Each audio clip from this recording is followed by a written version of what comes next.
Is it really true that a $40 fragrance can beat a $400 fragrance? Well, let me be real with you. I didn't believe it either, not until I tried the list I'm about to share with you today. And now, if I had to smell amazing for the rest of my life using only clone fragrances, I'd survive. No hesitation. I've smelled hundreds of them, and some are so good, they actually made me sell the originals. Today I'm showing you the best 10 clone fragrances I own, and trust me, this isn't a small rotation. I've got over 300 bottles in my collection, including more than 100 clones. Some are hyped, some are forgotten, but every single one of them has earned its spot. If you're into fragrances that smell like luxury but cost less than your lunch, you're in the right place. Let's get into it.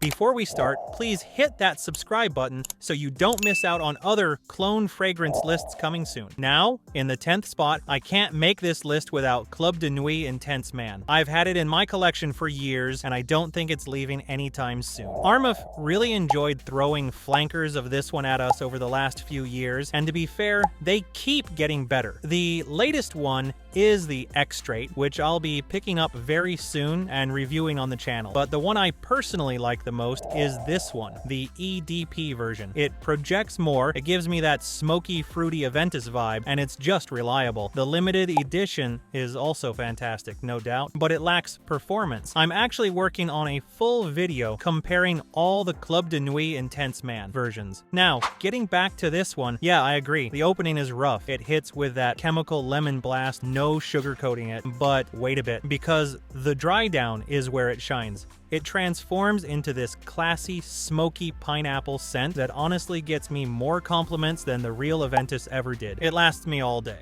no problem. I've worn it on trips, at events, and it's never failed me. Synthetic at first? Absolutely. But by the end, it's pure fire. Now from pineapple smoke to smooth woods, let's talk about something a little deeper. At number 9, this is my go-to budget oud. I picked up crafted oud because I couldn't justify the price tag of carved oud, and honestly, I don't regret it at all. The bottle looks almost identical to the original, which already feels premium. But the real win here? The scent. It's a warm, elegant blend of woods, a soft, spicy oud, and just the right touch of sweetness to round it all out. Nothing screechy, nothing too bold, and just balanced. Performance-wise, it's not beast mode. I get around 6 hours, maybe a bit more with oversprays, but this is the one I reach for when I want something that smells rich and refined without shouting for attention. It smells like something that should cost 5 times more, and that's why it's staying in my collection. Crafted oud is a silent luxury vibe, and I'm all in on it. Now let's brighten things up a bit. From rich oud to something fresh, green, and surprisingly addictive. At number 8, I've got French Avenue Ether. I picked this up recently, and honestly, it shocked me. I was looking for something that captured the vibe of Parfums de Marly Greenly, and this one nailed it. That juicy green apple, the crisp bergamot, the fresh woods, it's all there. I sprayed it once, and I instantly thought, yep, this is Greenly. And speaking of spraying, look how amazing the sprayer is.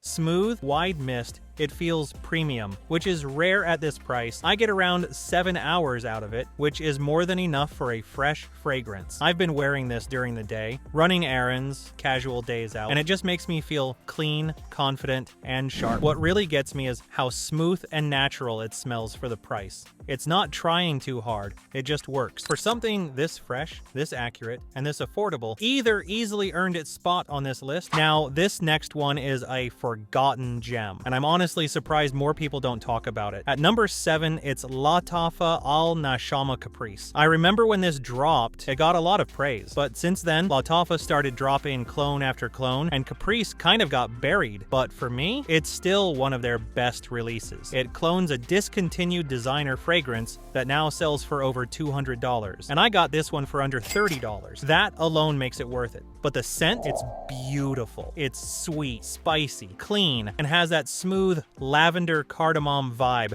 that just screams class. When I spray this on, I get this sexy evening energy that's hard to beat. It smells romantic, modern, and just expensive. I honestly think if Lattafa re-released this today with a new name, it would be hyped Performance, solid. I get around 8 hours with about 2 hours of strong projection. It's one of those fragrances that just feels right when you wear it out at night. Lattafa may have moved on, but I haven't. Caprice stays on my shelf. At number 6, I've got Afnan Tarathi Bleu Electric. This is a 2025 release, and as soon as I tried it, I knew Afnan wasn't playing around. It's a clear alternative to Ex Nihilo's Blue Talisman. It gives me that same bright, sweet, modern energy.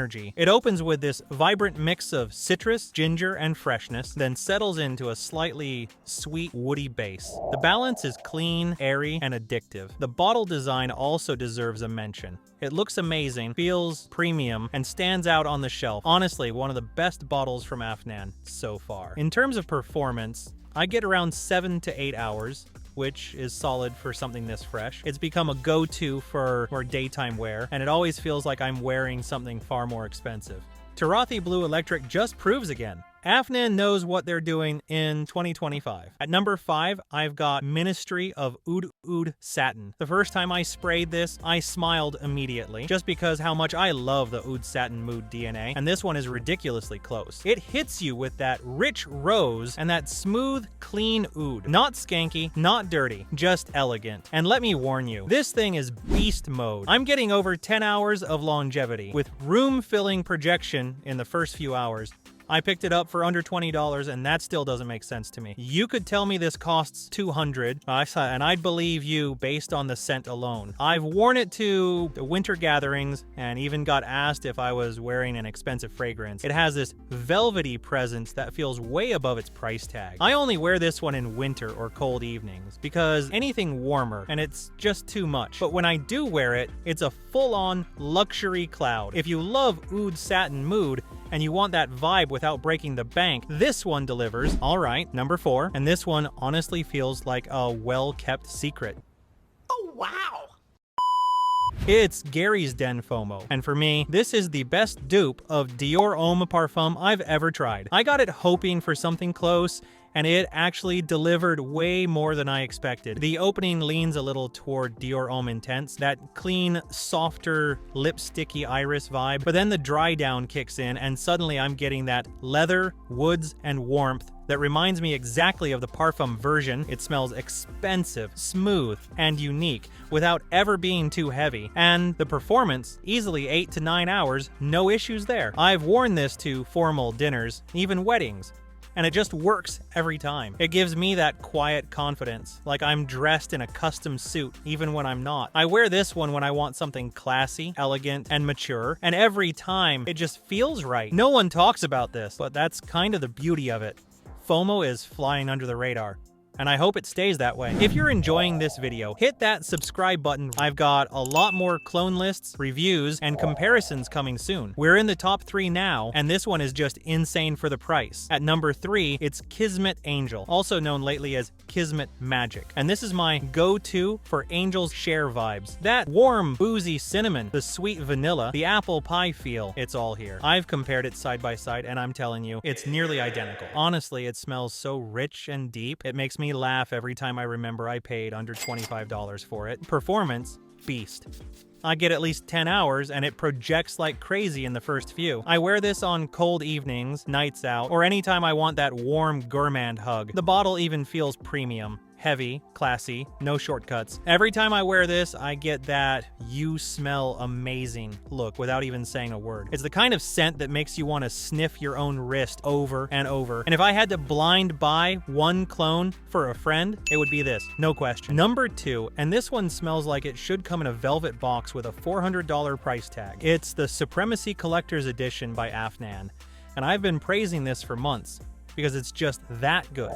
To me, it smells like a fruity, fresher version of Creed Aventus Absolu, but with a smooth touch, more refined than other Absolu clones. Pineapple, bergamot, amber, and woods, all blended so cleanly, it almost feels like it came straight from the Creed lab. I spray this on and I immediately feel put together. It's versatile, high quality, and the bottle looks luxurious. Performance, easy 8 to 10 hours with a strong start and a smooth dry down that just lingers. I've worn this in all kinds of weather, and it just adapts. It's like a Joker fragrance that always works. If Creed released this, called it Aventus X and priced it at $450, people would buy it, but I paid under $50. And honestly, it's one of the smartest pickups in my entire collection. Number 1, and this one completely changed how I look at clones. It's French Avenue Liquid Brun, and I'll say it straight. This made me a believer. It's a clone of Altair by Parfums de Marly, and when I first tried it, I was in shock.